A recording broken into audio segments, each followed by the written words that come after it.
80% बीमारियां जो होती हैं वो क्रॉनिक होती हैं, यानी आपके ही शरीर का कोई ऑर्गन, कोई कामकाज ठीक से नहीं हो पा रहा अंदर। 20% बीमारियां इन्फेक्शन होती हैं। इन्फेक्शन में आप एंटीबायोटिक का इस्तेमाल कर सकते हैं उसको मारने के लिए, चाहे वो केमिकल हो चाहे वो नेचुरल हो। लेकिन क्रॉनिक डिजीज तो आपके शरीर को ही ठीक करना है। लाखों सालों के ह्यूमन हिस्ट्री में क्रॉनिक डिजीज तो होते ही नहीं, मगर वो लाइफस्टाइल में क्या पर्टिकुलर चीज़ है जिसकी वजह से डिजीज़ बढ़ ही जा रहे हैं। डायबिटीज़ एपिडेमिक जैसा बढ़ रहा है। योगा, जुम्बा, एरोबिक्स, स्विमिंग, कोई क्रिएटिव काम करना, आप देखेंगे पीछे अलग अलग अनुपात में सांस लेते हैं। 2 किलो का बच्चा जब पैदा होता है, इम्यूनाइजेशन के नाम पे, वैक्सीनेशन के नाम पे कितने केमिकल डाले जाते हैं। ये जो एनवायरनमेंट हमने 100 साल में बदल दिया, क्या इसके लिए हम डिज़ाइन करते? बुद्धिमत्ता जो होती है वो कुछ चीज़ सीखने से नहीं आती, वो जो आपने सीखा है ना उसको हटाने से आती है। जब आप खाली करेंगे अपने आप को, तब आपका इंटेलिजेंस काम करेगा, तब आपका विजडम काम, जीवन ने आपको विजडम दे रखा है, तब वो काम करेगा।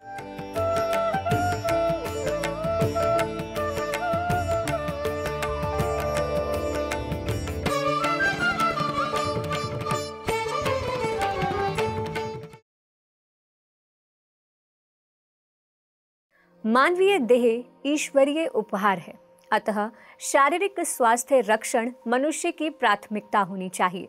जब हमारा शरीर स्वस्थ रहेगा तभी हम सफलता को हासिल कर पाएंगे और तभी हम मोक्ष की प्राप्ति कर पाएंगे। नमस्कार, मैं नम्रता आप सभी का बहुत बहुत स्वागत करती हूँ कार्यक्रम गुरु संगम में। दर्शकों, आज हम चर्चा करने वाले हैं कि कैसे हम अपने शरीर को स्वस्थ रख सके। जी हाँ, जब हमारा शरीर स्वस्थ होता है तभी हमारा मन स्थिर हो पाता है, तभी हम अंतर्मन से उस परमात्मा से जुड़ पाते हैं। आज हम शरीर को स्वस्थ रखने की एक नई पद्धति को जानेंगे और इस विषय पर जानकारी देने के लिए हमारे साथ कार्यक्रम में मौजूद हैं स्वामी श्री राज विभू जी, जिन्हें कुंभक योगी के नाम से भी जाना जाता है। तो चलिए बिना देर किए कार्यक्रम को आगे बढ़ाते हैं और स्वागत करते हैं स्वामी जी का। स्वामी जी, बहुत बहुत स्वागत है आपका कार्यक्रम में। स्वामी जी, आपको कुंभक योगी के नाम से जाना जाता है। कुंभक थेरेपी के माध्यम से आपने अब तक बहुत सारी बीमारियों को, बहुत सारे लोगों की बीमारियों को ठीक किया है और आगे भी आपका यही जो कार्य है चल रहा है। तो स्वामी जी, सबसे पहले यही जानना चाहूँगी कि कुंभक थेरेपी आखिर है क्या? सबसे पहले ये समझना पड़ेगा कि आपके शरीर को ठीक कौन करता है। मूलभूत रूप से 2 तरीके की बीमारियां होती हैं। एक को हम इन्फेक्शन कहते हैं, संक्रमण, बाहर से कोई कीटाणु आपके शरीर में आ गया। और दूसरे तरीके की बीमारी होती है बाहर से कीटाणु नहीं आया, मगर आपके शरीर में ही कोई ऑर्गन फंक्शन ठीक नहीं हो पा रहा। तो 2 तरीके की बीमारियां, इसको क्रॉनिक डिजीज़ कहते हैं। जब ऑर्गन को कोई काम नहीं कर पा रहे, तो 80% बीमारियां जो होती हैं वो क्रॉनिक होती हैं, यानी आपके ही शरीर का कोई ऑर्गन, कोई कामकाज ठीक से नहीं हो पा रहा अंदर। 20% बीमारियां इन्फेक्शन होती हैं। इन्फेक्शन में आप एंटीबायोटिक का इस्तेमाल कर सकते हैं उसको मारने के लिए, चाहे वो केमिकल हो चाहे वो नेचुरल हो। लेकिन क्रॉनिक डिजीज़ तो आपके शरीर को ही ठीक करना है, क्योंकि आपके शरीर के अंदर से कोई प्रॉब्लम आई है तो आपका शरीर ही ठीक करता है। इसके लिए दवाइयाँ कोई काम नहीं करती। 100 साल में एक भी डायबिटीज़ ठीक नहीं हुआ, एक भी ब्लड प्रेशर का मरीज़ ठीक नहीं हुआ, हार्ट डिजीज़ ठीक नहीं हुआ। In fact heart disease number 1 cause of death बन गया 100 साल के अंदर। कोई भी थायराइड का मरीज़ पिछले 50 साल में ठीक नहीं हुआ। ऑटो इम्यून डिसऑर्डर ठीक होता ही नहीं है। आप कितने ही केसेस देखिए, कैंसर देखिए आप, 12% के रेट से हर साल बढ़ रहा। इसका मतलब हुआ क्रॉनिक डिजीज़ दवाइयों से ठीक नहीं होता। लेकिन लाखों सालों के ह्यूमन हिस्ट्री में क्रॉनिक डिजीज तो होते ही नहीं थे, ना के बराबर। इसका मतलब उस समय कौन ठीक रखता था आपके शरीर को? मानव शरीर को कौन ठीक रखता था? हमारा शरीर ही ठीक रखता था। तो ये शरीर डिज़ाइन ही इस तरीके से हुआ है, ये प्रकृति की देन है। हेल्थ इसका डिज़ाइन है। तो ये शरीर अपने आप को खुद ही ठीक करता है। उसका एक होम्योस्टासिस होता है, उसका एक बैलेंसिंग मैकेनिज्म होता है, उसकी इम्यूनिटी होती है, उसी की वजह से ये ठीक होता है। तो अगर ये शरीर खुद को ही ठीक करता है तो क्या गड़बड़ी हो गई कि 3 जनरेशन के अंदर ये शरीर अब अपने आप को ठीक नहीं कर पा रहा। तो क्या गड़बड़ी होगी, प्रॉब्लम कहाँ पे आ गई, जिसे हम लाइफस्टाइल डिजीज भी कहते हैं जी। मगर वो लाइफस्टाइल में क्या पर्टिकुलर चीज़ है जिसकी वजह से डिजीज़ बढ़े ही जा रहे हैं। डायबिटीज़ एपिडेमिक जैसा बढ़ रहा है, blood pressure, heart disease number 1 cause of death बता ही दिया, थायराइड एपिडेमिक की तरह बढ़ रहा है, कोई भी किसी भी तरीके आइटिस, आर्थराइटिस या इस तरीके की चीज़ें एपिडेमिक प्रोपोर्शन में बढ़ रही है ना। कैंसर 12% के रेट से बढ़ रहा है जैसे बताया। तो ये बीमारी बढ़ क्यों रही है, कम तो हो ही नहीं रही। तो लाइफस्टाइल डिसऑर्डर जब हम बोल रहे हैं तो वो डिसऑर्डर है क्या एग्जैक्टली उसको पकड़ने की अगर कोशिश करें तो अपने दादा दादी नाना नानी को याद कीजिए, उनको क्या इतनी बीमारियां थी। अच्छा, आजकल इनफर्टिलिटी बहुत बढ़ रहा है, बहुत ज़्यादा बढ़ रहा है। तो क्या उनको इनफर्टिलिटी थी? नहीं। उनके कितने बच्चे थे? आज एक में मुश्किल हो रही है। नानी दादी को तो पीसीओडी पता भी नहीं है, कुछ पता भी नहीं है उनको। तो उनके और हमारे में वो जनरेशन और इस जनरेशन में मूलभूत रूप से क्या फ़र्क है? आप देखेंगे वो शरीर से ज़्यादा जोर लगा सकते थे, आज की जनरेशन शरीर से ज़्यादा जोर नहीं लगा सकती। वो काफ़ी वेट उठा लेते थे, दिन भर काम करते थे, बहुत हेवी वर्क भी करते थे। उनकी सिचुएशन बहुत अच्छी तो नहीं थी, बहुत आसान तो नहीं थी, मगर उनको स्ट्रेस नहीं होता था इतना। वो गाते गाते गीत गुनगुनाते काम कर लेते थे। आज हम आसान काम में भी मुश्किल महसूस करते हैं। तो उनकी ज़ोर लगाने की क्षमता ज़्यादा थी, हमारी ये जनरेशन की ज़ोर लगाने की क्षमता बहुत कम है। मगर ज़ोर कैसे लगाते हैं, यहाँ से सोल्यूशन आएगा।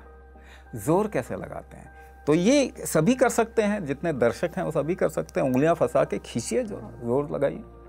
कैसे जोर लगाते हैं? आप देखेंगे सांस रोकनी पड़ती है आपको, पुश करेंगे सांस रोकनी पड़ती है, वेट उठाना पड़ता, उठाएंगे सांस रोकनी पड़ती है, कहीं पे ध्यान लग जाए सांस रुकती सी जाएगी, रुक जाएगी। फोकस भी अगर करना है तो सांस रुक जाएगी। तो ये जो पीछे सांस रुकती है, ये कुंभक का एक सबसे सिंपलिस्टिक डेफिनेशन है जिसकी वजह से आप कामकाज करते हैं।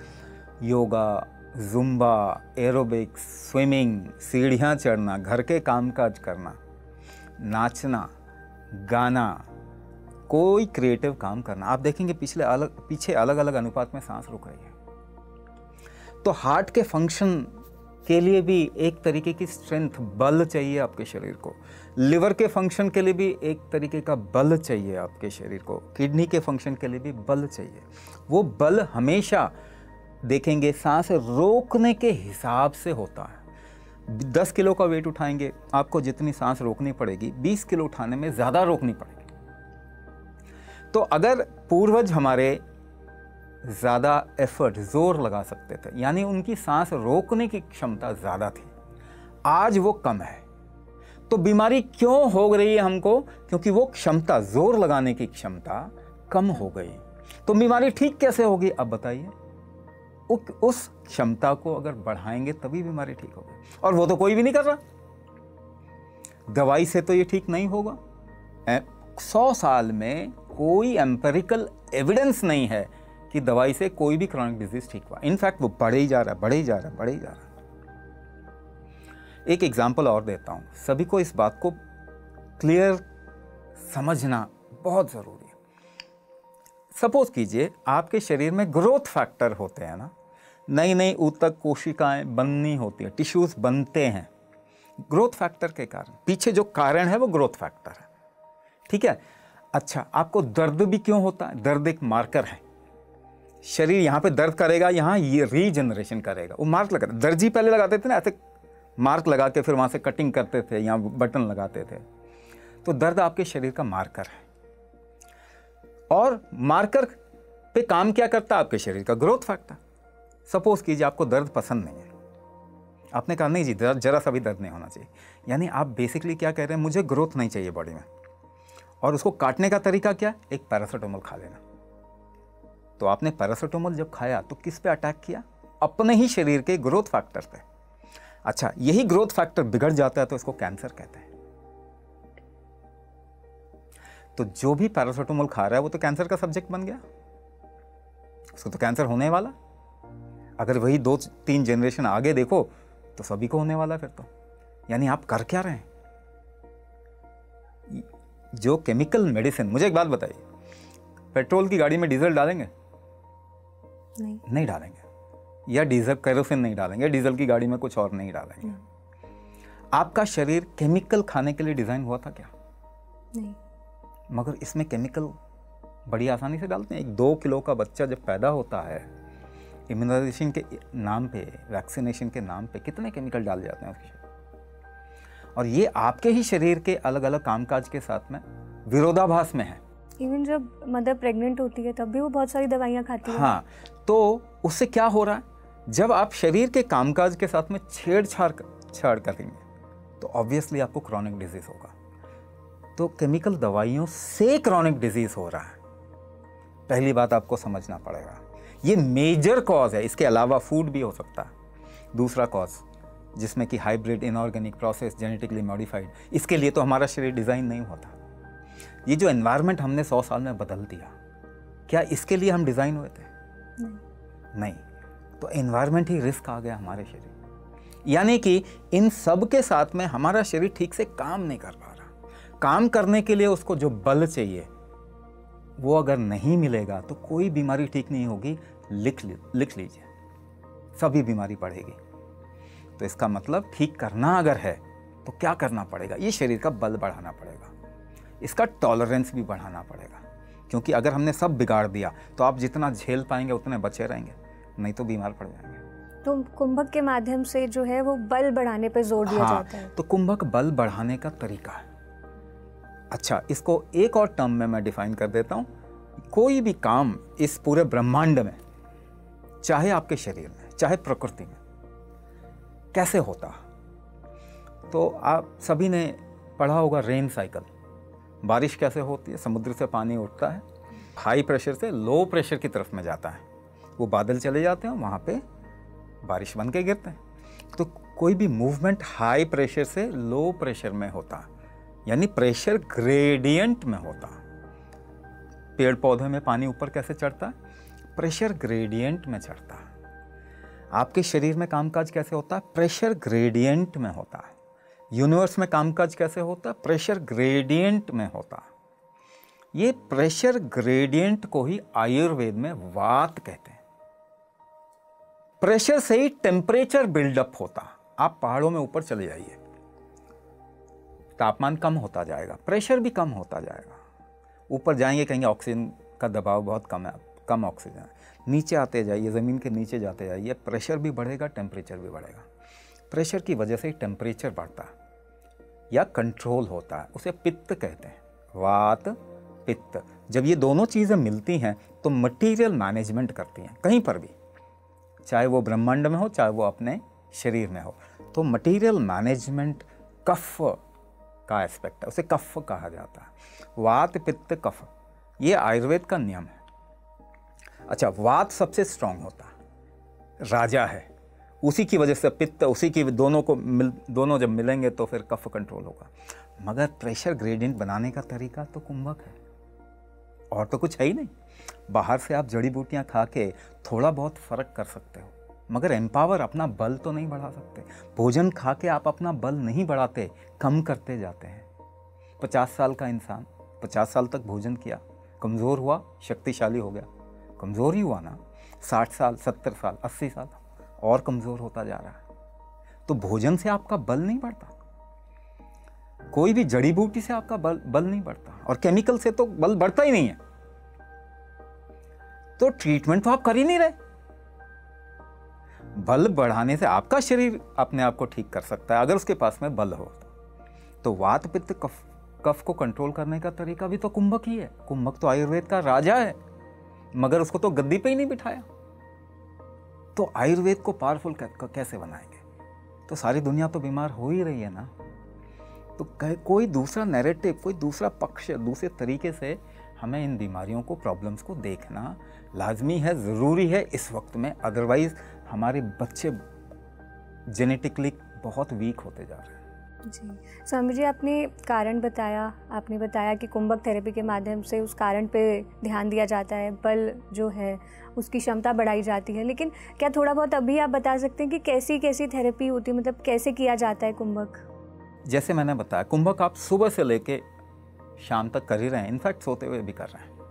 तो जैसे भी आप कोई भी जोर लगाते हैं, कैसे भी मूवमेंट करते हैं, आप पीछे जो है कुंभक कर रहे हैं। अच्छा, ये अलग अलग तरीके के होते हैं। आप अंदर जो आप सपोज कीजिए एक डांस कर रहे हैं, भरतनाट्यम कर रहे हैं, या आप कथक कर रहे हैं। कथक में आप सांस रोकने का नियम अलग होगा, भरतनाट्यम में आप अलग तरीके से रोक रहे हैं। तो ये एक तरीके के फार्मूला बन गया। सपोज कीजिए मैं आपको एक एग्जाम्पल देके बताता हूँ लिवर और किडनी को लेके। किडनी डिजीज़ बढ़ रही है आज के टाइम पे, आप देखेंगे डायलिसिस सेंटर्स भरे पड़े, खुले जा रहे हैं। लिवर का इशू बहुत बढ़ रहा है। शहरों में हर 2 में से 1 इंसान को फैटी लिवर, कॉम्प्रोमाइज है उसका लिवर। एक्चुअली कॉम्प्रोमाइज तो सभी का ही है, ऑब्जर्वेशन में 2 में से 1 आ रहा है। तो ये काम कैसे करते हैं, आपके शरीर में लिवर कैसे काम करता है, किडनी कैसे काम करता है, इसके लिए थोड़ा सा मैं एग्जाम्पल बताता हूँ। तो आप ये देखेंगे कुंभक में, जो हम कुंभक कह रहे हैं, कुंभक लाखों तरीके के हो सकते हैं। अगर 100 साल तक भी कुंभक पर रिसर्च किया जाए तो it will be just like scratching the surface. इतना बड़ा आयाम है, इतना बड़ा नियम है, मगर बहुत सिंपलिस्टिकली बता रहा हूँ। इनहेलेशन के बाद में आप सांस रोक सकते हैं और एक्सहेलेशन के बाद में आप सांस रोक सकते हैं। इसी में लिवर और किडनी कैसे काम करता है इसमें बता रहा हूँ। अगर आपको लिवर की प्रॉब्लम है, लिवर में जो रिजुवनेशन है वो कैसे होगा, एक फॉर्मूला आपको बता रहा हूँ, 1:1:4:2। इसका मतलब क्या हुआ, अगर 1 यूनिट की सांस लेते हैं, 1 यूनिट 5 सेकेंड मान लीजिए, 5 सेकेंड आपने सांस भरा, 5 सेकेंड आपने रोका, 20 सेकेंड अगर आप छोड़ते हैं और उसके बाद में 10 सेकेंड रोकते हैं, तो आपका लिवर रिजुवनेट होना शुरू हो जाएगा। वो उसकी कार्य पद्धति है। वो प्रेशर ग्रेडियंट लिवर को चाहिए, किडनी को अलग चाहिए। 4:2:1:1। इसका मतलब क्या हुआ, 20 सेकेंड की आपको सांस खींचनी है, 10 सेकेंड का रोकना है, 5 सेकेंड का छोड़ना है, 5 सेकेंड का रोकना है। इससे किडनी का फंक्शन रिवैम्प होगा, रिजुवनेट होगा, ज़्यादा बढ़ेगा। इसको आप प्रोग्रेसिवली आगे भी बढ़ा सकते हैं। जैसे मैंने 5 सेकेंड के लिया, उसके 6 बना सकते हैं, 7, 8, 9, 10 आगे बढ़ सकते हैं। तो किसी को लिवर का इशू है तो उसके लिए हम कस्टमाइज करते हैं, उसका एक सिंपल डायग्नोसिस करते हैं, उसको हम प्राण शक्ति डायग्नोसिस कहते हैं। ये दुनिया में अपने तरीके का इकलौता डायग्नोसिस है। प्राण शक्ति डायग्नोसिस किया, उसको थोड़ा एक्सपेरिमेंट करने के लिए बोलते हैं, अपने ऊपर, अपनी सांसों के ऊपर, अपने इमोशंस के ऊपर, उसको क्या फील होता है या उसको क्या तकलीफ महसूस हो रही है, उसके हिसाब से हम देखते हैं कि इसकी प्रॉब्लम कहाँ से शुरू हुई, और कस्टमाइज करते हैं पूरे के पूरे मॉड्यूल को, जो बहुत सारे मॉड्यूल रन कर रहे हैं हम। डायबिटीज़ के लिए अलग मॉड्यूल है, डायबिटीज़ रिवर्सल के लिए, ब्लड प्रेशर हार्ट डिजीज़ के लिए अलग मॉड्यूल है, अस्थमा एलर्जीज़ के लिए अलग मॉड्यूल है, थायराइड के लिए अलग मॉड्यूल है, कैंसर के लिए अलग मॉड्यूल है, न्यूरोमस्कुलोस्केलेटल प्रॉब्लम, नी पेन, और भी इस तरीके की चीज़ें नसों के साथ में, मसल्स के साथ में जुड़ी हुई हैं। ठीक है, पार्किंसन हो गया, माइस्थीनिया ग्रेविस हो गया, ड्रॉप फुट हो गया, टेनिस एल्बो हो गया, या इस तरीके के स्लिप डिस्क हो गया, neuromusculoskeletal problem, weight loss and rehabilitation के लिए अलग प्रोग्राम है, प्रेगनेंसी के लिए गर्भाधान हमारा एक अलग प्रोग्राम है।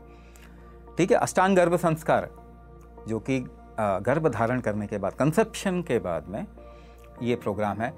अच्छा, इन प्रोग्राम में हम डायग्नोसिस करते हैं हर एक इंसान का, और उसमें जो प्रॉब्लम है उसके हिसाब से कस्टमाइज किया जाता है। हालांकि मैंने बहुत सिंपलिस्टिकली आपको बता दिया लिवर और किडनी, मगर ध्यान दीजिए, लिवर किडनी के बगैर काम नहीं करता, किडनी हार्ट के बगैर काम नहीं करती। तो जो ये भी तरीका है ना, केवल लिवर को एक अलग से आप देखें, ऐसा नहीं होता। जीवन ऐसे काम करता ही नहीं है। इस तरीके से हमने किसी चीज़ को ठीक नहीं किया है ना। तो कस्टमाइजेशन होता, कस्टमाइजेशन ज़रूरी है इस केस में, अगर आप शरीर के किसी क्रॉनिक डिजीज़ को ठीक करना, हर बीमारी के लिए अलग अलग तरीके से, हर बीमारी के लिए अलग अलग तरीका। स्वामी जी, अभी आपने प्राण शक्ति की बात की थी, तो थोड़ा आप इसे समझाएंगे कि प्राण शक्ति क्या होती है?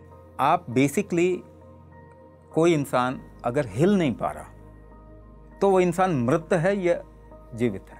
हिल नहीं पा रहे तो मृत हुआ, वो मृत हो गया। एक्शन ही लाइफ है, ठीक है ना, एक्टिविटी ही लाइफ है।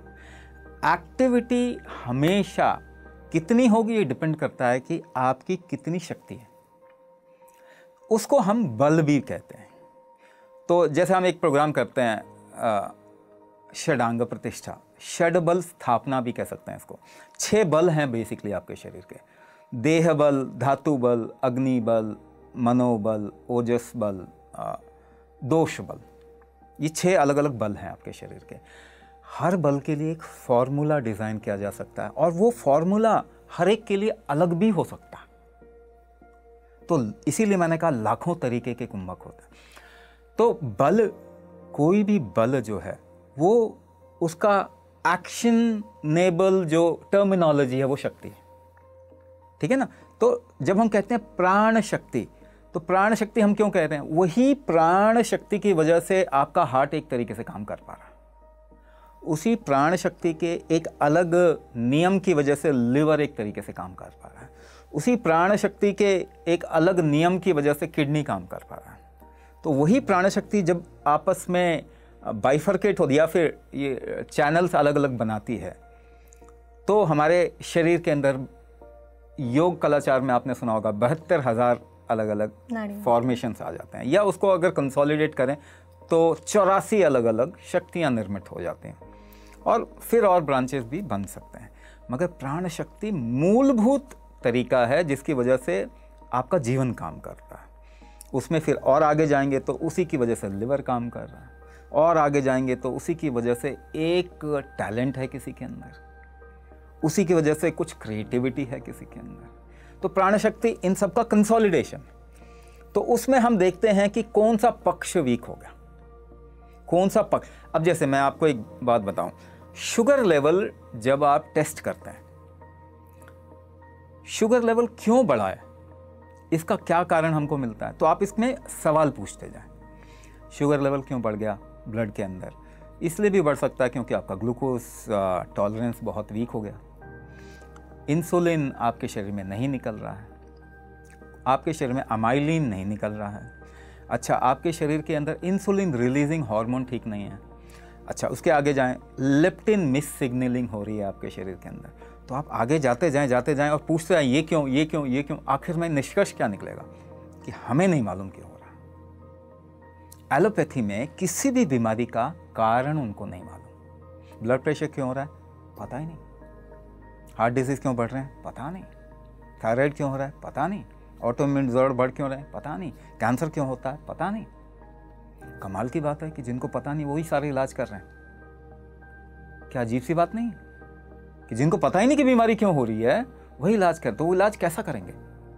वो तो देखेंगे ब्लड शुगर बढ़ गया, इसको कम कर दो किसी तरीके से, तो वो कहेंगे मेटफॉर्मिन खा लो जी। अब मेटफॉर्मिन खाया आपने, वो ब्लड में शुगर जो है वो गया कहाँ? आपने उसे ब्लड से निकाला, किडनी में डाल दिया, अब किडनी डैमेज होगा। आपने उसे ब्लड से निकाला, हार्ट में डाल दिया, हार्ट डैमेज होगा। आपने उसे ब्लड से निकाला, लिवर में डाल दिया, लिवर डैमेज होगा। तो फिर आपने मेटफॉर्मिन खाया, रोज़िग्लैटाज़ोन खाया, पायग्लैटाज़ोन खाया, ग्लिबेनक्लेमाइड, ग्लाइकोलाइड, बहुत सारी दवाइयाँ। क्या किया आपने? आपने केवल एक जगह से दूसरी जगह स्थानांतरण कर दिया शुगर को। रहा तो आपके शरीर के अंदर ही, तो डैमेज तो उसकी वजह से होगा। आपका शरीर क्या करता अगर ब्लड में शुगर बढ़ जाता? तो फ्रीक्वेंट यूरिनेशन करके उसको निकाल देता। अब आपने दवाई खा के उसको निकलने भी नहीं दिया, तो आपने अपने शरीर के साथ में ज़्यादती की ना कुछ। तो ये क्या, ये इसको इलाज कहना चाहिए? ये बिल्कुल भी इलाज नहीं है। और उसका प्रूफ क्या है? कोई भी डायबिटीज़ ठीक नहीं होता इससे।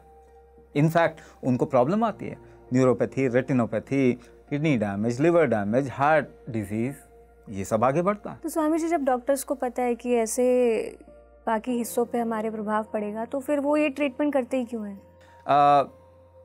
ये बहुत कमाल का सवाल है, लेकिन क्या लोग तैयार हैं इसके आंसर के लिए? हार्वर्ड का एक रिसर्च है, 25 साल का एजुकेशन आपकी इंटेलिजेंस 70% डाउन कर देता है, इरिवोकेबली। इरिवोकेबली का मतलब होता है उसे वापस नहीं किया जा सकता। यानी कि एजुकेशन तो आपकी बुद्धि को कम कर रहा है। तो आपको लगता है कि किसी डॉक्टर को मालूम है जीवन कैसे पैदा होता है, कैसे चलता है।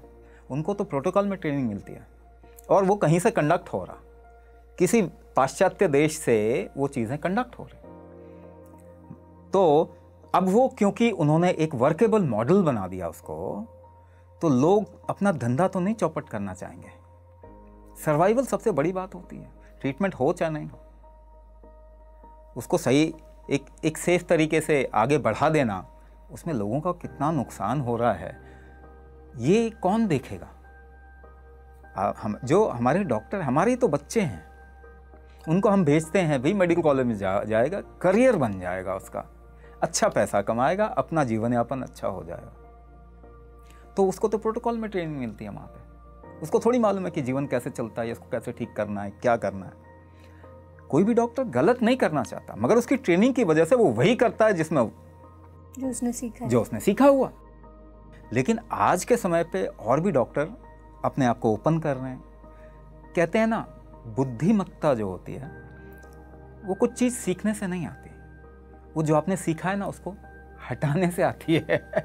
जब आप खाली करेंगे अपने आप को, तब आपका इंटेलिजेंस काम करेगा, तब आपका विजडम काम, तो जीवन ने आपको विजडम दे रखा है, तब वो काम करेगा, जिससे हम शायद दूर होते जा रहे हैं, जिससे कि हम पिछले 100 साल 125 साल के अंदर बहुत दूर हो गए एक्चुअली में, शरीर को केमिकल बॉम्बिंग करके। अब मैं आपको बताऊं, क्या आप नहीं समझ सकते इस बात को?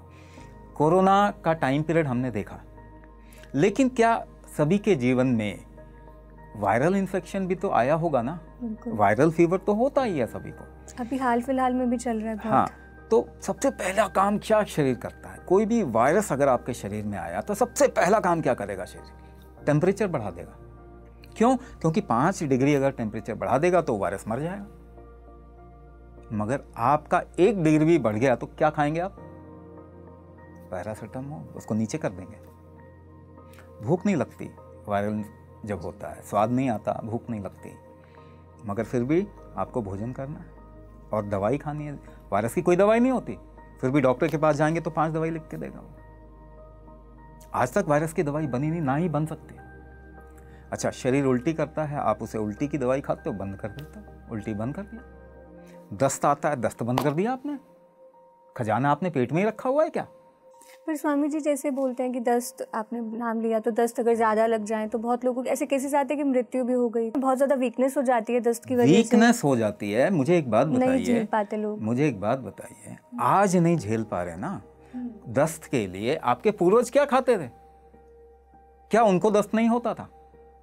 वो तो अपने आप रुक जाता था। वही बात आ गई कि क्षमता थी उनमें, क्षमता। दोबारा से कहानी वही। आज आप कुछ भी प्रश्न करने की कोशिश करेंगे, भाई ये फीवर बढ़ बढ़ के कहीं मृत्यु ना हो जाए, क्योंकि आपने अपनी क्षमता ही खत्म कर दी है। अगर आप ये बताइए कि एक ड्रग एडिक्ट है, क्या उसकी ड्रग आप एकदम से छुड़वा दोगे? क्या बेवड़े को दारू देना एकदम से बंद कर दोगे? अरे उसका शरीर कोलैप्स हो जाएगा। तो पहले तो ड्रग एडिक्शन लाओ और उसके बाद बोलो देखो शरीर इसके बगैर काम नहीं करेगा। तो ये क्राइम है या फिर समझदारी है? पहले आपने दवाइयाँ खिलाई, इस शरीर को नष्ट किया, अब बोलोगे अब तो दस्त ये झेल नहीं पा रहा, अब तो ये फीवर नहीं झेल पा रहा, अब तो उल्टियाँ नहीं झेल पा रहा, अब इसको दवाई खिलाने की जरूरत पड़ी जाएगी। तो क्या आप समझदारी वाली बात कर रहे हैं? आप समझदारी वाली बात नहीं कर रहे हैं। हम भी ये नहीं कह रहे कि अगर शरीर बिल्कुल ही खत्म कर दिया है तो उसे एकदम से दवाइयों से छुड़वा दो, मगर शरीर रिकवर भी नहीं करेगा जब तक दवाई खाएगा। तो क्या करना पड़ेगा हमको? पहले इस शरीर की शक्ति तो वापस करो ना। एकमात्र इलाज इस वक्त में दुनिया में कुंभक है। आप इस शरीर की शक्ति वापस करो। आपने इस शरीर के सामने क्रिमिनल एक्ट किया है। ये जो काम करना चाहता है आप उसे रोक देते हो। कोई भी दवाई 2 ही तरीके से तो काम करती है। इसको कहते हैं एगनिस्ट, एंटेगनिस्ट। किसी कामकाज को रोक देती है, किसी कामकाज को बढ़ा देती है। तो आपने शरीर के कामकाज के साथ में छेड़छाड़ किया और जबरदस्ती छेड़छाड़ किया। तो अगर किसी को आप जबरदस्ती, एक बच्चा रो रहा है सपोज करो, उसको मुंह में पट्टी डालो, रुई ठूसो, हाथ पांव बांध दो, एक कमरे में बंद कर दो, इसे इलाज कहते हैं क्या? या टॉर्चर हुआ? टॉर्चर हुआ। तो हम अपने शरीर के साथ में वही काम कर रहे हैं और उसको हम ट्रीटमेंट भी बोलते हैं। उसको हम साइंस का ठप्पा भी दे रहे हैं क्योंकि साइंस बिकता है। केमिकल मेडिसिन के दुनिया में साइंस इसमें कुछ भी नहीं है। साइंस इसमें है ही नहीं। एक भी डबल ब्लाइंड स्टडी को आप रेप्लिकेट नहीं कर सकते और उसको साइंस बोल रहे। तो ये जो साइंस बोल के एक गेम चलाना है, सबसे बड़ा ह्यूमन कोलोनाइजेशन एलोपैथिक मेडिसिन है। इतना बड़ा आज तक नहीं हुआ। ह्यूमन जीनोम को हमने बदल दिया। हम म्यूटेंट हो गए हैं। क्या आपको मालूम है? मेरे पास लोग आते हैं, कहते हैं कि जी हमारा ना प्रॉब्लम जेनेटिक है, डॉक्टर ने बोला कि जेनेटिक है। मैं उनसे यही सवाल करता हूँ, 3 जनरेशन पहले चले जाओ, क्या ये बीमारी थी आपके खानदान में? नहीं थी, तो आपको जेनेटिक कैसे हो गया? तो दो ही इसमें ऑप्शन बचते हैं, या तो आप एलियन हो, दूसरे ग्रह से आए हो, या तो आप म्यूटेंट हो। तो एलियन तो नहीं है, तो क्या हैं आप? म्यूटेंट हैं। ये म्यूटेशन हुआ कैसे? केमिकल दवाइयां खा के, है ना। तो कॉमन सेंस भी अगर कोई लगाए तो उसको मालूम ही है कि ये ट्रीटमेंट नहीं है, ये टॉर्चर है। लेकिन इससे एकदम से क्या निकल सकते हैं? एकदम से निकलना पॉसिबल नहीं है। कैसे पॉसिबल होगा? पहले अपने शरीर का बल बढ़ाइए, इसकी रिकवरी स्ट्रेंथ बढ़ाइए, इसका इम्यूनिटी स्ट्रांग करें, इसका रीजनरेटिव स्ट्रेंथ स्ट्रांग करें, इसका मेटाबॉलिज्म स्ट्रांग करें, इसके फ्लो फैक्टर्स ठीक करें। जब ये ठीक होगा तब ये अपने आप अपने को सही रखने लायक होगा। धीरे धीरे करके केमिकल मेडिसिन से निकल जाए। ज़्यादा मुश्किल है तो फिर आप 50% नेचुरल मेडिसिन पे आए और धीरे धीरे करके केमिकल मेडिसिन निकाल लें। 1 साल के अंदर सभी कर सकते हैं। 1 साल में कुंभक करिए। Kumbhak is the first line of treatment for any chronic disease. ये समझना पड़ेगा, आयुर्वेदिक वैद्यों को भी, हमारी सरकारों को भी ये समझना पड़ेगा कि आयुर्वेद का सबसे स्ट्रॉन्गेस्ट पक्ष कुंभक है। तो स्वामी जी, अभी आप बात कर रहे थे कि गर्भवती महिलाओं के लिए भी एक अलग से आपका जो है प्रोग्राम है, तो मैं यहाँ पे गर्भवती महिलाओं के लिए आपसे पूछना चाहूँगी कि क्या जब वो गर्भावस्था में होती हैं तो तब उस समय कुंभक करना सेफ होता है? मतलब सांस रोकना उस टाइम पर क्या शिशु पे कोई प्रभाव पड़ता है? एक्शन गर्भवती महिलाओं के साथ में हमारी जो बूढ़ी औरतें, आपको मालूम है पारंपरिक तौर पे गर्भवती महिलाओं को आराम नहीं करने देते थे, हमेशा ज़्यादा काम करवाते थे। वो ज़्यादा काम क्यों करवाते थे? क्योंकि कुंभक गर्भवती महिलाओं को सबसे ज़्यादा ज़रूरी है। एक्शन तो कुंभक से ही होगा ना, तो वो तो पारंपरिक तौर पे वो ज़्यादा काम करवा रहे हैं। खेतों में काम करती थी, ऐसे आपने किससे सुने होंगे, खेतों में काम करते करते डिलीवरी हो गई। हाँ जी। तो आज के टाइम पे आप देखिए, किसी का भी डिलीवरी जो है घर में नहीं हो रहा, हॉस्पिटल में हो रहा। और मृत्यु कहाँ हो रही है? हॉस्पिटल में हो रही है। यानी ना तो हम नेचुरली डिलीवर करने के लायक बचे और ना ही नेचुरली मरने के लायक बचे। ये दवाइयों ने हमारे साथ में इतना बड़ा खेल कर दिया, हम देख भी नहीं पा रहे। पहली बात, गर्भ धारण करना है, यहाँ से शुरुआत करते हैं। अगर गर्भ धारण नेचुरली करना है तो कुंभक करना पड़ेगा। क्यों? अच्छा, एक वैल्यू होती है, ऐसे कहते हैं anti Mullerian hormone, AMH count. AMH count अगर गिर जाएगा तो महिलाएं गर्भ धारण ही नहीं कर पाएंगे, यानी कंसेप्शन ही नहीं कर पाएंगे। AMH काउंट एलोपैथी के हिसाब से कभी नहीं बढ़ता। हमारे पास सैकड़ों एविडेंस है, लैब रिपोर्ट है, कुंभक करने से AMH काउंट बढ़ता है। पहली बात, अगर आप किसी को नेचुरली कंसीव करना है तो उसको कुंभक करना पड़ेगा। क्यों? क्योंकि AMH काउंट कुंभक से बढ़ेगा। अच्छा, इतना ही नहीं, स्पर्म से रिलेटेड सारे issue, sperm motility, mortality, morphology, sperm count, even ED की प्रॉब्लम जो है, इरेक्टाइल डिसफंक्शन, ये कुंभक से ठीक होता है। हमारे पास में सफिशिएंट एविडेंस है, लैब रिपोर्ट्स हैं। अच्छा, इसके अलावा और क्या? ईस्ट्रोजन, प्रोजेस्टेरोन, टेस्टोस्टेरोन लेवल को अगर आपको बढ़ाना है, इतना ही नहीं, PCOD को अगर आपको ठीक करना है, फेलोपियन ट्यूब ब्लॉकेजेस आपको ठीक करने हैं, यूट्रस के साथ में कोई भी इशू है, ग्रोथ फैक्टर डिविएट हो जाता है तो एक्टोपिक प्रेगनेंसी हो जाती है, वो फिर अबॉर्ट हो जाती है और उसके बाद में कॉम्प्लिकेशन आने के चांसेस होते हैं। ये सारे कुंभक से ठीक होते हैं, जो कि दवाइयों से नहीं होते। अच्छा, क्या क्रोमोसोमल डिफेक्ट ठीक हो सकता है? कुंभक से क्रोमोसोमल डिफेक्ट ठीक होता है। हमारे पास एविडेंस है, हमारे पास रिपोर्ट है, जेनेटिक टेस्ट रिपोर्ट है, बिफोर एंड आफ्टर। क्या किसी दवाई से जेनेटिक डिफेक्ट ठीक हो सकता है? उसी से तो हुआ है, ठीक कैसे होगा? अच्छा, कंसेप्शन में ज़्यादातर क्या बोलेंगे, पहले जब डॉक्टर के पास जाते हैं कहते हैं कि अभी तो अनडायग्नोस्ड इनफर्टिलिटी है, हमें पता नहीं क्यों नहीं है, आप ट्रीटमेंट करा लो, ये कर लो। 2 साल के बाद पता चलता है फीमेल को 2-4 प्रॉब्लम डिटेक्ट हो गई, मेल को 2-4 प्रॉब्लम डिटेक्ट हो गए। फिर कहते हैं IUI करा लो जी। IUI के अलग अलग कोर्सेज कराने के बाद कहते हैं कि जी IVF करा लो। IVF कम से कम 5 करना है। IVF का सक्सेस रेट क्या है? 2%। IVF कोई रॉकेट साइंस नहीं है, ये तो केवल स्पर्म और ओवम को मेट कराने का तरीका, फीटस बनाने का तरीका, वो तो हाथ में भी कर लोगे आप, मगर उसके चार्जेस आप देखो।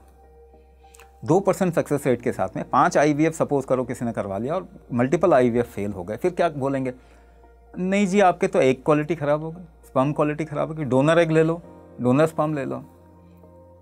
मगर उससे क्या कर पाएंगे? क्योंकि देखिए मूलभूत गलती क्या कर रहा है, एक किसान भी जानता है कि बीज मुझे कब डालना है, जब मेरी ज़मीन जो है वो फर्टाइल हो, तो पहले ज़मीन को फर्टाइल करता हो। आप इस शरीर की फर्टिलिटी को बर्बाद करके इस शरीर के अंदर कंसेप्शन करवा सकते हैं? कभी भी नहीं। कुछ भी कर लो नहीं होगा, कुछ भी कर लो नहीं होगा। आगे आने वाले 10 साल में IVF का सक्सेस रेट और कम हो जाएगा, क्योंकि IVF आपको बच्चा नहीं दे रहा, आपका शरीर दे रहा है। आपके शरीर की फर्टिलिटी बढ़ाना पड़ेगा आपको, और वो कुंभक से ही बढ़ेगा।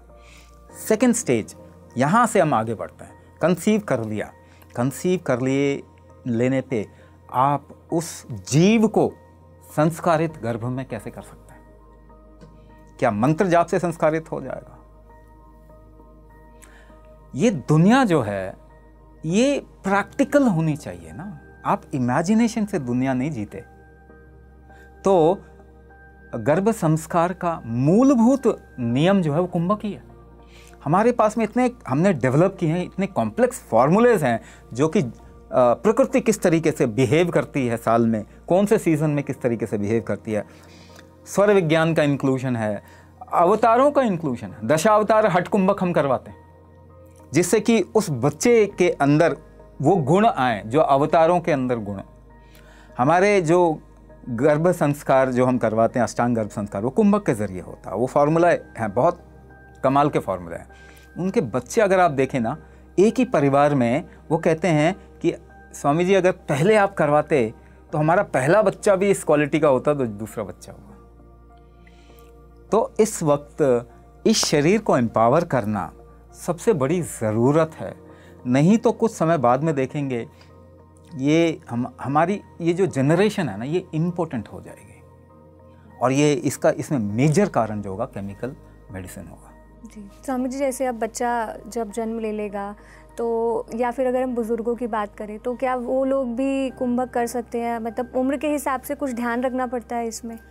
अगर आप नहीं चाहते कि आप हॉस्पिटल में जाके मरें, देखिए यमराज की खिड़की खुली हुई है, सभी लाइन में लगे हुए हैं उसको हम टाल नहीं सकते। लेकिन सबसे पहला कर्तव्य क्या है कि आप इंडिपेंडेंट जिएं जब तक जिएं, बिना बीमारी के जिएं जब तक जिएं, एम्पावर्ड जिएं जब तक जिएं। और ये कैसे हो सकता है? ये केवल कोई सोचने से तो नहीं होगा, इमेजिनेशन से तो नहीं होगा, ये शरीर को एम्पावर करके होगा। एम्पावरमेंट का मेथड कुंभक है। तो बुढ़ापे को अगर अच्छा बनाना है, बीमारी नहीं चाहिए हमें, है ना। कुंभक वो नियम है जो आपको जीवन में ही स्थापित नहीं करता, जीवन के आगे तक ले जाता है। ये इकलौती ऐसी चीज़ है जो आप जीवन के आगे तक लेके जाएंगे। इससे जो आपने अपने आप को एम्पावर किया। अब इसमें मैं थोड़ा सा और भी इसको इलैबोरेट कर देता हूँ। एक्शन का मतलब कर्म होता है। कर्म हमेशा कुंभक से ही बनता है और कुंभक से ही टूटता है। ये ऐसे ही है जैसे कि आपको अगर बूंदी से लड्डू बनाना पड़े तो कौन सा मेडिटेशन करोगे? कोई मेडिटेशन काम नहीं करेगा, नहीं। ठीक है, कौन सा मंत्र जाप करोगे लड्डू बन जाओ? हाँ? कोई काम नहीं करेगा। माइंडफुलनेस काम नहीं करेगा, हाँ, मैनिफेस्टेशन काम नहीं करेगा। क्या काम करेगा? उठा के थोड़ा उसको दबाओगे, कुंभक करोगे, जोर लगाओगे, लड्डू बन जाएगा। अगर लड्डू को तोड़ना है तो भी जोर ही लगाना पड़ेगा, कुंभक ही करना पड़ेगा। तो कोई क्वालिटी जो दो एस्पेक्ट को रिप्रेजेंट करती है, डुअलिटी को रिप्रेजेंट करती है, वही सॉल्यूशन दे सकती है। ठीक है ना। लीनियर लॉजिक जो एलोपैथी लगाती है उससे आज तक किसी को सॉल्यूशन नहीं मिला। यूक्लिडियन मैथमेटिक्स, लीनियर मैथमेटिक्स, ये जीवन हमेशा साइक्लिकल होता है। इसमें दो चीज़ें, दो फोर्सेस लगनी ही चाहिए। कुंभक वो दोनों ही काम करता है। तो कुंभक अगर कोई करेगा तो उसके शरीर में वो बल आएंगे, शरीर के कामकाज ठीक होंगे, उसकी लाइफ एम्पावर होगी, बुढ़ापे में भी वो अच्छे से आगे जा पाएंगे, कोई क्रॉनिक डिजीज़ जो होगा उसको डिले करेंगे या रोक पाएंगे, कोई बीमारी है तो उसको रिवर्स कर पाएंगे, एक अच्छी लाइफ जी पाएंगे। कोई भी इंसान, ख़ास करके मैं बात करूंगा कि ब्लड प्रेशर के केसेस में बहुत भ्रांति फैलाई जाती है कि आपको कुंभक नहीं करना चाहिए, मगर वो भ्रांति योग कलाचार की वजह से है। जो योग पाठ है, योग है, वो जो मुक्ति या मोक्ष देने की कोशिश करता है, उसकी वजह से ये भ्रांति है। कोई भी हार्ट डिजीज़ का पेशेंट, उसको तकलीफ़ क्या है, ब्लड प्रेशर का पेशेंट, उसको तकलीफ़ क्या है, वो जब जोर लगाता है तो उसकी सांस फूलने लग जाती है, यानी इसकी जोर लगाने की क्षमता कम हो गई है। तो उसको जोर लगाने की क्षमता बढ़ानी पड़ेगी, यानी कुंभक ही सॉल्यूशन है और कोई सॉल्यूशन नहीं है। लेकिन हम ये नहीं कह रहे आपको कि आप कोई मैराथन करो या फिर ओलंपिक जीतो सांस रोकने का, ये तो नहीं कह रहे ना। आप धीरे धीरे अपनी कैपेसिटी बढ़ाइए, बिना इसके आप ठीक नहीं हो सकते। ये भी क्लियर कट बात बोल रहा हूँ, बिना प्रेशर इकोसिस्टम को ठीक किए आप ठीक नहीं हो सकते। ब्लड प्रेशर, हार्ट डिजीज़ का हम प्रोग्राम रन करते हैं, उसमें लोगों की दवाइयाँ आराम से छूट जाती हैं। हार्ट अटैक, अगर बचना चाहते हैं हार्ट अटैक से, कुंभक करना पड़ेगा, नहीं तो आपको कोई रोक नहीं सकता हार्ट अटैक से। ये भी बात बता रहा हूँ। कुंभक, हमारे पास बहुत एग्जाम्पल है, एक एक दिन में 3-3 हार्ट अटैक लोग झेल गए क्योंकि वो कुंभक कर रहे थे, नहीं तो अगर नहीं कर रहे होते तो कोलैप्स कर जाता। तो कुंभक सभी कर सकते हैं, इनफैक्ट सभी कर ही रहे हैं। सुबह से शाम तक आप एक्शन करते हैं, कुंभक ही कर रहे हैं। आपकी वही कैपेसिटी कम हो गई है। स्वामी जी, कुंभक और प्राणायाम में डिफरेंस कैसे हम पता करें, कैसे अलग कैसे है? जैसे योग कलाचार की बात कर रहे हैं और हम आयुर्वेद की बात कर रहे हैं, ठीक है ना। कुंभक 2 तरीके से किया, जैसे इसके डुअल कामकाज हैं कुंभक। एक तो आपको जीवन में स्थापित करने के लिए कुंभक काम करता है, जैसे वात पित्त कफ को बैलेंस करेगा। इतना ही नहीं, अष्ट शरीर जो आपका है उसको सही बैलेंस देना कुंभक करता है। तो आयुर्वेद का राजा है कुंभक। दूसरा पार्ट ये है कि अगर आप मोक्ष चाहते हैं, अगर आपका जीवन पूर्ण हो गया और आप चाहते हैं कि अब मुझे कोई इंटरेस्ट नहीं बचा, तब आप योग की तरफ में जाएंगे, ठीक है ना। योग हमेशा वहाँ से शुरू होता है जहाँ आपका जीवन त्याग, एक तरीके से कट ऑफ हो गए आप जीवन के प्रोसेस के साथ में। वहाँ पे कुंभक आपको समाधि या मोक्ष, एनलाइटनमेंट, मुक्ति, निर्वाण, कैवल्य, उसकी तरफ में बहुत तेज़ी से बढ़ाता है, ठीक है। कुंभक वो दोनों ही काम करता है, आपको जीवन में भी स्थापित करेगा, आपको जीवन से निकालेगा भी। अब आपने बोला प्राणायाम, तो प्राणायाम योग कलाचार का हिस्सा। यम, नियम, आसन, प्राणायाम, प्रत्याहार, धारणा, ध्यान, समाधि, पतंजलि का अष्टांग योग। इसमें प्राणायाम एक जगह पे है। प्राणायाम हालांकि एक बहुत बड़ा आयाम, अम्ब्रेला है, लेकिन उसको योग कलाचार यानी योगा की तरफ ले जाने के लिए डिज़ाइन किया गया। अच्छा, प्राणायाम का एक बड़ा अम्ब्रेला है, हर चीज़ प्राणायाम कर रही है।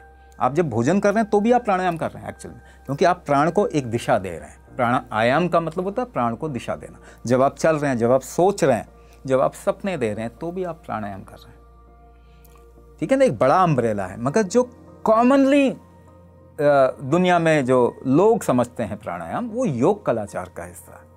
तो प्राण को या एक दिशा देना प्राणायाम है। और वो कैसे कैसे दिया जा सकता है? क्या सांसों को नियमित करके दिया जा सकता है? बिल्कुल दिया जा सकता है, मगर भोजन को नियमित करके भी आप प्राणायाम कर सकते हैं। कुंभक और प्राणायाम में मूलभूत भेद यह है कि वो योग कलाचार का हिस्सा है और कुंभक जो हम करवा रहे हैं वो आयुर्वेद का हिस्सा है। वो आपकी आयु बढ़ाएगा, वो आपको बीमारियों से निकालेगा, वो आपके जीवन के अनुभव को और गहराई देगा, वो आपके अंदर प्रसन्नता लाएगा, आपके इच्छाओं को बढ़ाएगा। तो हम जो करवा रहे हैं वो जीवन की तरफ, उनकी तरफ है, और योग कलाचार में जो प्राणायाम करा रहे हैं वो जीवन के विपरीत यानी मुक्ति की ओर, समाधि की ओर है। तो स्वामी जी, भी आपने अष्ट शरीर का नाम लिया था, तो अष्ट शरीर कैसे, मतलब हमारा तो एक ही शरीर है। देखिए, 8 तरीके से अगर हम इस शरीर को डिफाइन करते हैं, पहली बात तो आप समझ लीजिए कि 12 का नियम एक नियम है। सूर्य भी जो है ना 12 साल में एक एक्सिस पे चक्कर लगाता है, और सूर्य नमस्कार आप देखेंगे तो उसके 12 स्टेप होते हैं जी, ठीक है ना। ये 12, हमारी 12 उंगल तक सांस बाहर जाती है शरीर के, अगर एक हेल्दी इंसान हो तो। 12 × 9 करेंगे तो 108 बनेगा, ठीक है ना। 12 × 9 108, ये 108 के प्रिंसिपल पे हमारा सोलर सिस्टम बेस्ड है। सूर्य के डायमीटर का 108 गुना सूर्य और पृथ्वी के बीच की दूरी है। जो चंद्रमा का डायमीटर बनता है उसका 108 गुना चंद्रमा और पृथ्वी के बीच की दूरी है। हमारा शरीर भी इसी तरीके से बेस्ड है। 12 × 8 करेंगे तो 96 आता है। 96 उंगल की एक इंसान की शरीर की लेंथ होनी चाहिए। ठीक है, तो 8, हम अब बाहर की बात नहीं करें, केवल इस शरीर की बात करें, तो ये 12 × 8 यानी 8 के प्रिंसिपल पे आपका शरीर बना हुआ है, इसीलिए अष्ट शरीर बोलते हैं। इसमें नियम भी या इसमें कामकाज भी 8 तरीके के होते हैं। क्या क्या होते हैं? विकृति यानी किसी सेल का मरना, टिश्यू का खत्म होना, डिटॉक्स भी कह सकते हैं विकृति। प्रकृति, नए नए टिश्यूज का बनना। प्रमाण, इसका एक वेट होता है हर एक ऑर्गन का। संख्या, लेंथ होती है, हाथ का लेंथ होगा, पाँव का लेंथ होगा, शरीर का लेंथ होगा, ऑर्गन का लेंथ होगा। मर्म, आपकी ऊर्जा शरीर और जो फिजिकल बॉडी है और जो एनर्जी बॉडी है, दोनों के बीच का कनेक्शन मर्म है। ठीक है ना, मर्म भी अगर आप देखें तो 108 मर्म होते हैं। मर्म शरीर के बाद में आता है दोष, यानी वात पित्त कफ, ये अपने आप को बैलेंस करता है, इसका एक होम्योस्टैसिस होता है।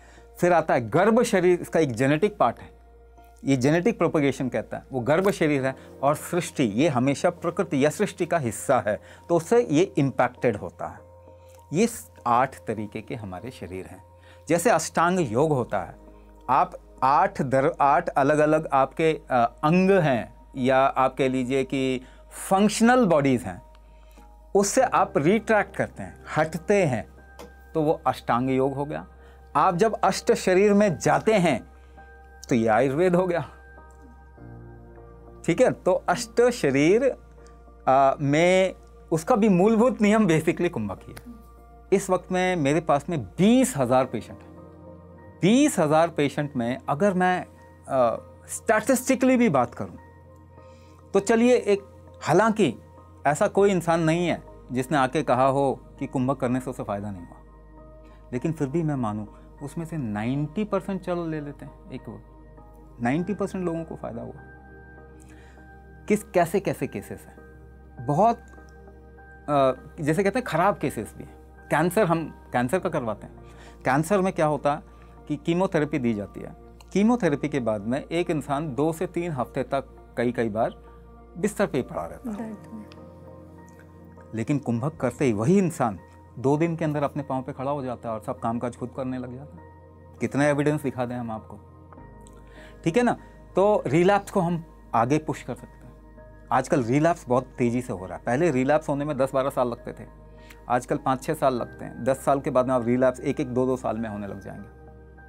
कैंसर था तो हम ठीक कर नहीं रहे, हम बेसिकली झाड़ू लगा रहे हैं ना शरीर के अंदर, कैंसर सेल को निकाल रहे हैं। मगर कैंसर सेल ना बने उसके लिए तो शरीर का बल बढ़ाना पड़ेगा आपको, वो तो हम कर ही नहीं रहे। डायबिटीज़ के लोग, इनका न्यूरोपैथी रिवर्स होता।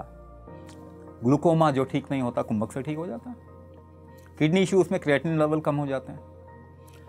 हार्ट अटैक से बचना, ये बड़ी बात मैं बोल रहा हूँ। हार्ट अटैक से अगर किसी को बचना है और हार्ट अटैक बढ़ रहे हैं, बहुत प्रोग्रेसिवली बढ़ रहा है, तो कुंभक करना पड़ेगा। ऑटो इम्यून डिसऑर्डर बहुत आसानी से ठीक हो सकता है कुंभक से। टाइम अलग अलग, देखो इन सब प्रॉब्लम में टाइम अलग अलग रखता है, क्योंकि आपने अगर 50 साल बॉडी को टॉर्चर किया तो कम से कम 1 साल तो दो उसको ठीक होने के लिए, और दवाई आपको ठीक कभी भी नहीं होने देगी। तो जब तक शरीर को एम्पावर नहीं करेंगे ठीक नहीं होंगे। ऐसे और केसेस, आस्थमा, एलर्जिक कंडीशन, लोग सो नहीं पाते, इंसोम्निया, मेंटल इश्यूज, ऐसे लोग आते हैं जो कहते हैं कि हमें डिप्रेशन है या एंटी डिप्रेसेंट पे हैं, वो 2 से 3 महीने के अंदर एंटी डिप्रेसेंट छोड़ देते हैं। एडिक्शन के लोग आते हैं, कहते हैं कि बिना इसके तो हम रुक नहीं सकते। हमने ऐसे बंदे देखे हैं जो क्लास में ड्रिंक कर रहे होते हैं, जब हम जूम क्लास कर रहे होते हैं तो वहाँ पे ड्रिंक कर रहे होते हैं, और 1 महीने के बाद में कहते हैं कि अब इच्छा नहीं होती। ठीक है, तो मेंटल इशू कोई भी हो, आज के टाइम पे हम बच्चों के प्रोग्राम कर रहे हैं। ADHD, attention deficit and hyper activity disorder, 10 में से 6 बच्चे को है।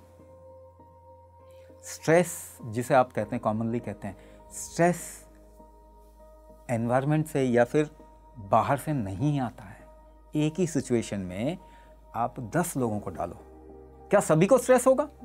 नहीं होगा। तो इस सिचुएशन की वजह से स्ट्रेस नहीं है, आपके टॉलरेंस की वजह से स्ट्रेस है। तो टॉलरेंस आप नहीं बढ़ाएंगे तो स्ट्रेस से कैसे निकल जाओगे? आप ज़्यादा से ज़्यादा यही बात करोगे कि नहीं 8 घंटे काम नहीं करेंगे, 6 घंटे काम करेंगे, फिर कहोगे 1 घंटे भी काम करने का मन नहीं है, फिर क्या करोगे? तो आप सोल्यूशन तो देखना पड़ेगा ना। माइंड का डेफिनेशन तो कम से कम लेके आओ। मैं बता रहा हूँ आपको माइंड का definition, pressure ecosystem of human body is mind. तो मेंटल कोई भी इश्यू कुंभक से जाता है। लोगों ने एल्प्राजोलम खा खा के सोते थे, कुंभक करने के बाद वो कहते हैं अब तो बिना दवाई के घोड़े बेच के सो रहे हैं। ऐसा सोना हमने तो बचपन में ही सोए। तो एक केस नहीं, मैं बता रहा हूँ 20,000 पेशेंट हैं और हर एक नायाब केस है।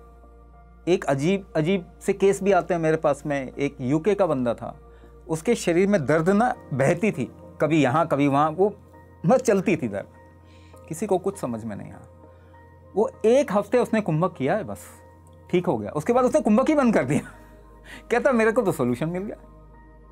तो ऐसे एक केस नहीं, क्योंकि ये कुंभक जो है आपके ही शरीर का बल बनाने का नियम है। आपको ठीक कौन करेगा? आपका शरीर करेगा। ये आप गांठ बांध लीजिए, दुनिया में ना कोई फूड ना कोई दवाई इस शरीर को ठीक कर सकी, आपका शरीर ठीक करेगा। इसके बल बढ़ाइए, कुंभक कीजिए। तो स्वामी जी, कुंभक हम घर पे कर सकते हैं या फिर किसी एक्सपर्ट की हमें ज़रूरत है? जैसे मैंने बताया, कुंभक लाखों तरीके के हो सकते हैं। तो कुंभक केवल सांस रोकना नहीं होता। हमने बताया आपका अगर एक बल कमज़ोर हो गया तो उस बल को बढ़ाया कैसे जाए, तो एक फॉर्मूला है ना, बहुत तरीके के फॉर्मूले। तो पहली बात, आपको प्रॉब्लम क्या है ये तो पता लगाना पड़ेगा, समझना पड़ेगा। तो एक डायग्नोसिस तो चाहिए और उस हिसाब से हम कुंभक को कस्टमाइज किया जा सकता है। कुंभक बहुत पावरफुल चीज़ है। शक्ति का पैदा होना और शक्ति को संभालना, ये ना अगर बढ़ जाए तो मुश्किल हो जाते हैं। ये उस शक्ति की तरह, जैसे कि योग कलाचार में कहते हैं कुंडलिनी शक्ति को संभालना बहुत मुश्किल है, पर कुंडलिनी शक्ति भी कुंभक है।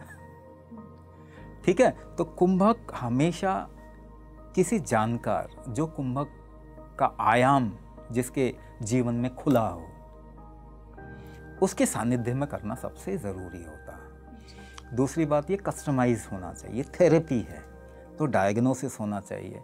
हर एक के हिसाब से कुंभक को हमारे को कस्टमाइज करना चाहिए, टेलर मेड करना पड़ता है। तो हमेशा किसी ऐसे व्यक्ति के सानिध्य में जिसके जीवन में कुंभक का आयाम खुला हो, जिसके जीवन में शिव तत्व का उद्गम अगर हुआ हो, तो उसी के सानिध्य में कुंभक करना चाहिए। जी स्वामी जी, आप रस विज्ञान पे भी रिसर्च कर रहे हैं, तो थोड़ा सा उस बारे में भी बताइए कि रस विज्ञान क्या है। अगर आप हर चीज़ को जीवंत देखें तो फिर वो किस तरीके से काम करता है वो आपको धीरे धीरे समझ में आएगा। जैसे कि हम हमारे भारतीय परंपराओं में हर चीज़ को जीवंत देखते हैं। मिट्टी को भी हम डस्ट नहीं बोलते, हम धरती को माँ बोलते हैं। मिट्टी को हम प्राण शक्ति बोलते हैं।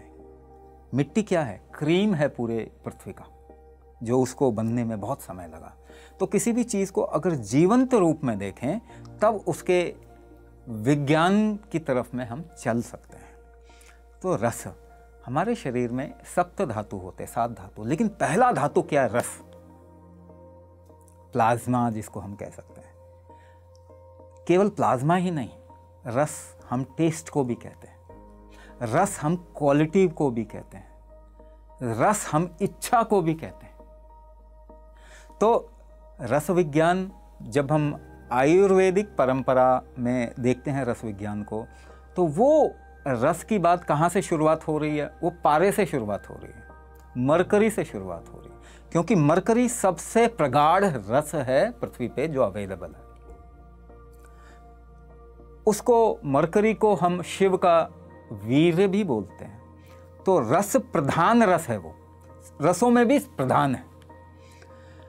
रस प्राण भी है। तो प्राण से ही आप जीवन जीते हैं, प्राण से ही ट्रीटमेंट भी होता है आपका, प्राण से ही आपके जीवन की गति भी होती है। लेकिन अगर प्राण तत्व ही कम हो गया तो उसको अगर आप रिप्लेनिश करना चाहो तो सबसे जो प्राणमय चीज़ है उससे करना पड़ेगा, और वो क्या है? मरकरी है। वो मरकरी है, और इस तरीके के और भी मेटल, उनके अंदर अलग अलग क्वालिटी आती है। उस क्वालिटी को क्या कंज्यूमेबल बनाया जा सकता है, ये रस विज्ञान है। तो रस विज्ञान आज के समय पर अगर देखा जाए तो ऑलमोस्ट ड्विंडलिंग स्टेट में है, ऑलमोस्ट बुझी हुई स्थिति में है। रस विज्ञान को वापस ऊपर अगर हम लेके आएंगे तो हम औषधि को और पावरफुल बना पाएंगे। तो आज के समय पे रस विज्ञान पे काम बहुत ज़रूरी है, मगर इस पे काम करने वाले लोग बहुत कम हैं और इसकी एक्सेप्टेंस बहुत कम है। खास करके साइंस हम केवल एक वेस्टर्न नैरेटिव के सेंस में ही पढ़ रहे हैं, है ना। जहाँ तक टेक्नोलॉजी की बात है, बाहरी बात है, जहाँ पे जीवन नहीं है, अगर उसमें बात करें तो ये वाला साइंस जो है ये अच्छा काम कर लेगा, मगर जीवन का साइंस में ये बाहर वाला लीनियर साइंस जो है ये काम नहीं करता, और उसका 100 साल का एविडेंस है हमारे पास। तो रस औषधि जैसे पारा हो गया, उसको हम एक तरीके से ट्रीट किया जाता है, अष्ट शुद्धि की जाती है। उसकी शुद्धि करने के बाद में उसको अगर यूज़ करें तो वो उसमें हर तरीके का रस होता, तो हमारे शरीर को वो एक शक्ति देगा या क्या इंटीग्रिटी दे सकता। इसी तरीके से और भी अलग अलग एलिमेंट्स हैं जो हमारे शरीर के अलग अलग गुणों को इंटीग्रिटी दे सकते हैं, मगर उसको कैसे तैयार किया जाए वो देखा जाए, वो नियम या वो साइंस जो है वो ऑलमोस्ट ख़त्म हो चुका है। मैंने ऐसे बहुत सारे अपने ऊपर टेस्ट किए, बट कहीं भी मुझे सही चीज़ मिली नहीं अभी तक। अगर हाँ, उस पर काम मैं ज़रूर कर रहा हूँ, क्योंकि उसको अगर हम लेके आ सकते हैं तो मानवता की बहुत मदद कर पाएंगे। स्वामी जी, थोड़ा सा मैं आपके बारे में भी जानना चाहूँगी कि आपने कुंभक थेरेपी को क्यों चुना। मतलब आप लोगों की अब मदद कर रहे हैं, हेल्प कर रहे हैं कि उनके जीवन में कुंभक का उन्हें महत्व पता चल सके, लेकिन आप कुंभक तक कैसे पहुँचे? बचपन से ही एक उत्कंठा थी कहीं ना कहीं जीवन के मूल को जानने की, ये जीवन क्या है। और अपने जीवन यात्रा में मैं ऐसे भी अपने स्थान पे पहुंचा हूं जो कि मेरे पूर्व जन्म का स्थान है, वो बाद में आया। पर इसको जानने की बहुत ही प्रगाढ़ इच्छा रही बचपन से। कहते हैं ना कि एक रॉकेट होता है, उसमें जब तक वो फ्यूल होता है ना, आग लगी रहती है, तब तक वो चलता रहता है। तो यही मेरी खोज थी, हर जगह मैं इसको ढूंढने की कोशिश मैंने की, बहुत गुरुओं के पास में, बहुत ग्रंथों में, और ढूंढने की कोशिश, ध्यान विधि, योग विधि, हठ योग और पता नहीं क्या क्या, हर तरीके से। मगर एक क्षण ऐसा भी आया मेरे जीवन में जब जिसको मैं ढूंढ रहा था वो खुद ही मेरे ऊपर आ गए। ये पूरी की पूरा ब्रह्मांड मेरे ऊपर इसका पदार्पण हुआ। शिव तत्व जिसे हम कहें, जो मेरे गुरु महादेव, वो खुद मेरे शरीर पे आ गए, और 3.25 महीने के आसपास में वो मेरे शरीर पे रहे। और उसके बाद मेरा जीवन बदल गया, बिल्कुल ही एक अलग जन्म हो गया मेरा। और उस स्थिति में जो मेरी बेसिक परंपरा थी, जो कट ऑफ हो गई थी, हालांकि मेरे कोई फिज़िकल गुरु नहीं है, ना ही मुझे कोई गद्दी मिली है, ठीक है ना। तो ये सीधा महादेव का पदार्पण रहा, और उन्हीं का आदेश है, क्योंकि इस वक्त में हम एक परिवर्तन काल से गुजर रहे हैं, और ऐसे में ह्यूमैनिटी को एम्पावर करना प्रकृति का नियम भी बन जाता है, और उसमें हमारे जैसे लोग, मेरे जैसे लोग निमित्त हो जाते हैं। तो ये तो आदेश है उनका कि भाई इसको लेके जाओ। और कुंभक ही क्यों? क्योंकि कुंभक मूल है, इसके बगैर नहीं होगा, है ना। दवाइयों से नहीं होगा, भोजन से नहीं होगा, ध्यान, मंत्र, यंत्र, तंत्र, इससे ह्यूमैनिटी एम्पावर नहीं होगी। आप पर्टिकुलर अपनी साधना या अपनी प्रगति, अपनी दिशा अगर एक तरफ रखना चाहते हैं, वो ठीक है, वो इंडिविजुअली आप रखिए उसको। आध्यात्म के मार्ग में जो भी जैसे जाना चाहता है वो जा सकता है, मगर आध्यात्म में एक अलग आयाम आ जाता है। जी ही नहीं पा रहे, आप देखिए कि अगर हम आगे प्रजनन ही नहीं कर पाएंगे तो मानवता खत्म हो जाएगी। अगर हेल्दी ही नहीं रह पाएंगे, हमारा जेनेटिक्स ही ठीक नहीं होगा, तो जो परिवर्तन काल आ रहा है और इससे ह्यूमैनिटी एम्पावर ही होगी आगे चल के, क्योंकि एक अच्छा समय आ रहा है, तो उसके लिए तो इसको तैयार करना पड़ेगा ना, क्योंकि सारे काम तो यहीं से होते हैं। अगर आपको ध्यान भी करना है तो भी तो यही यूज़ करेंगे ना आप ध्यान करने के लिए। अगर आपको हेल्थ करना है या ज़िंदगी में काम करना, पैसा कमाना है, समाज सेवा करना है, तो भी तो आप इसी के बेसिस पे ही कर पाएंगे ना। इसको जितना एम्पावर कर पाएंगे उतने क्रिएटिव भी हो पाएंगे, उतने ही नई खोज भी कर पाएंगे, उतने ही जीवन को अलग अलग तरीके से देख भी पाएंगे। और इसका मूल नियम क्या है? इसका मूल नियम तो कुंभक ही है। तो बाकी चीज़ों पे काम करके कोर पे तो काम करना ज़रूरी है ना, उसको छोड़ के कोर पे काम कर लीजिए, बाकी चीज़ें अपने आप हो जाएंगी। आप कुंभक करें, आपके जीवन में जो चाहे वो हो जाएगा। अगर आपके जीवन में ग्रह दोष है, कुंभक करेंगे तो ग्रह दोष को झेल जाएंगे। अगर वास्तु दोष है आपके अराउंड, आपके आसपास में, तो उसको भी झेल जाएंगे कुंभक। आपके अंदर बल अच्छा होगा तो आप जीवन को सक्सेसफुल बना पाएंगे। अगर आपका बल अच्छा, शरीर का बल अच्छा है तो। शरीर और मन अलग अलग चीज़ें नहीं हैं। शरीर और माइंड, जिसे हम कहते हैं बॉडी एंड माइंड, अलग अलग चीज़ें हैं। मेंटली एम्पावर करना चाहते हैं, मेंटल डिजीज़ इस दुनिया में बहुत बड़ा है, बहुत फैला हुआ। आपका शरीर खराब है तो माइंड अच्छा रह ही नहीं सकता। मेंटल डिजीज़ को निकालना है तो भी कुंभक पे आना पड़ेगा। तो वो चीज़ जो हर चीज़ को हैंडल कर सके, एक नियम जो सब कुछ आपको दे सके, वो कुंभक है। और वो मेरे गुरु हैं, तो मैं काम किस पे करूं? अपने गुरु का आदेश भी तो वही है, कुंभक ही मेरे गुरु हैं, वही शिव तत्व है, और उनका जो आदेश है मैं वही काम कर रहा हूँ। मेरे लिए कुछ भी ज़रूरी नहीं रहा अब जीवन में, तो मैं तो लोगों के लिए ही जी रहा हूँ, उन्हीं का भक्त हूँ, पूरी मानवता का मैं भक्त हूँ। यही मेरे लिए आदेश है, और उनको एम्पावर करने के लिए कुंभक सबसे स्ट्रांग, सबसे पावरफुल चीज़ है, इसीलिए मैं उस पर काम कर रहा हूँ। तो स्वामी जी, जैसे आजकल के जो लोग हैं वो फंसे हुए हैं ये एलोपैथी के चक्कर में, एलोपैथी के भी जाते हैं, और वैसे भी उनके मन में डर होता है कि जो बड़ी बड़ी डिसीज़ है, जैसे कैंसर हो गया, हार्ट अटैक हो गया, तो हार्ट डिसीज़ हो गई, तो वो जाते हैं सीधा एलोपैथी पर ही। तो वो कैसे वो कुंभक पे ट्रस्ट बनाए अपना, तो मैं चाहूँगी आप दर्शकों को बताएं। कुंभक पे ट्रस्ट बनाने की ज़रूरत नहीं। पहली बात, कोई भी चीज़ विश्वास, जिसे हम कहते हैं ना, फेथ से शुरुआत कीजिए, बिलीफ से शुरुआत कीजिए। नहीं, मैं बिल्कुल भी इस बात से अग्री नहीं करता। आप किसी भी चीज़ की शुरुआत फेथ या बिलीफ से ना करें, आप प्रैक्टिकलिटी से करें। कुंभक आपके ही शरीर का बल नियम है, यानी शरीर आपका कामकाज ही कुंभक से करता है। तो आपके शरीर को एम्पावर करना ये आपकी पहली जिम्मेदारी हो जाती है। आज के समय में बीमारियों का डर भी है, बीमारियों से लोग परेशान भी हैं, मगर बीमारी कम तो नहीं हो रही, कोई भी क्रॉनिक डिजीज़ कम नहीं हो रही। तो कहीं ना कहीं हमें आंखें खोलनी पड़ेंगी।